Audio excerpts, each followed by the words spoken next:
7 দিনের মধ্যে ইরানে ফের হামলা চালাবে যুক্তরাষ্ট্র ইসরায়েল। ইরানে ফের যুক্তরাষ্ট্র ও ইসরায়েল হামলা চালাতে পারে বলে সতর্ক করেছেন তেহরানের একজন বিশেষজ্ঞ। তিনি শঙ্কা প্রকাশ করে বলেছেন, আগামী এক সপ্তাহের মধ্যে ইরানের উপর আবার হামলা হতে পারে। সোমবার 30 জুন ইরান ইন্টারন্যাশনালের লাইভ প্রতিবেদনে এই তথ্য জানানো হয়েছে। রোববার ইরানের রাষ্ট্রীয় টেলিভিশনের তেহরান বিশ্ববিদ্যালয়ের রাষ্ট্রবিজ্ঞানের অনুষদের প্রধান ইব্রাহিম মোক্তাকি বলেছেন, বর্তমান যুদ্ধবিরতি ইসরায়েল আমেরিকার সংঘবদ্ধ হওয়ার জন্য সংক্ষিপ্ত সময়কাল মাত্র এবং তারা শীঘ্রই ইরানের তাদের আক্রমণ পুনরায় শুরু করবে।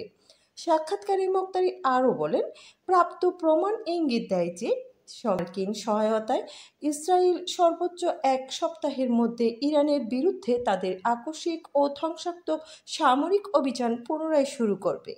ইসরায়েল ও যুক্তরাষ্ট্র এই যুদ্ধবিরতিকে তাদের নিজস্ব সামরিক সক্ষমতা পুনর্গঠন এবং সর্বোত্তম করার একটি উপায় হিসেবে দেখে বলে সতর্ক করেছেন ইরানি এই বিশেষজ্ঞ।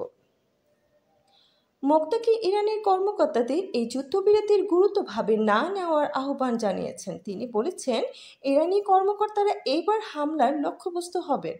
টানা 12 দিনের সংঘাত শেষ গত 24 জুন ইরান ও ইসরায়েলের মধ্যে যুদ্ধবিরতি হয়েছে, তবে যে কোনো সময় এই যুদ্ধবিরতি থেকে আবারও শুরু হতে পারে বলে শঙ্কা বিশেষজ্ঞদের।